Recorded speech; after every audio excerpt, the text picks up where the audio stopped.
सालों बाद एक बार फिर श्वेता तिवारी के पहले एक्स पति और पलक तिवारी के पिता राजा चौधरी एक बार फिर लाइमलाइट में हैं।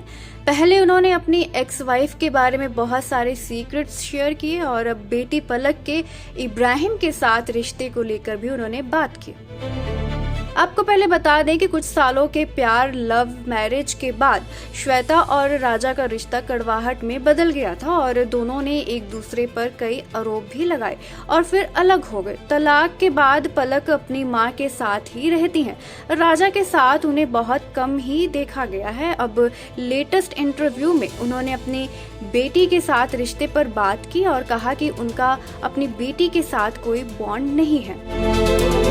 हाल ही में सिद्धार्थ कन्नन संग इंटरव्यू में राजा चौधरी ने बेटी पलक तिवारी पर बात करते हुए कहा कि उन्होंने पलक को सोशल मीडिया पर ब्लॉक किया हुआ है और वो बेटी की जिंदगी को फॉलो नहीं करते हैं क्योंकि उनकी तस्वीरें देखकर वो इमोशनल हो जाते हैं। बेटी पलक की उनके साथ दूरियां उन्हें तकलीफ देती हैं, लेकिन उन्होंने इस सच्चाई को एक्सेप्ट कर लिया है क्योंकि पलक उन्हें पिता नहीं मानती।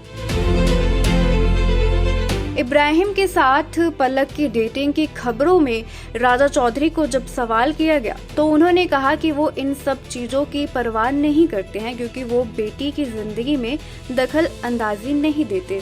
अगर पलक मेरी जिंदगी का हिस्सा होती तो मैं इस चीज के बारे में सोचता, लेकिन वो मुझे पिता ही नहीं मानते हैं। आगे उन्होंने कहा कि पलक की डेटिंग को लेकर उनकी मां से सवाल करना चाहिए। मैं सिर्फ पलक का बायोलॉजिकल पिता हूं। मुझे यही बोला गया है। मुझे ये भी बोला गया है कि मेरा पलक की जिंदगी से कोई लेना देना नहीं है, तो अब कोई क्या ही कर सकता है। हालांकि इसके साथ राजा चौधरी ने ये भी क्लियर कर दिया कि भले ही वो बेटी पलक तिवारी की पर्सनल लाइफ में दखल नहीं देते, लेकिन जब भी उन्हें उनकी जरूरत पड़ेगी वो अपनी बेटी का साथ देंगे।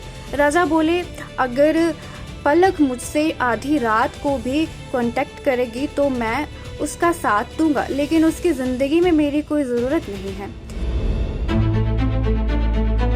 इसके साथ उन्होंने कहा कि वह उनकी तस्वीरें वीडियोस नहीं देखना चाहते क्योंकि वो अपने हिस्से की भीख मांग चुका हूँ।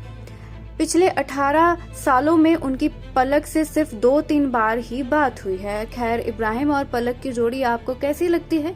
क्या आप चाहते हैं कि दोनों ऑफिशियल कपल भी बने? हमें कमेंट बॉक्स में कमेंट करके जरूर बताएं।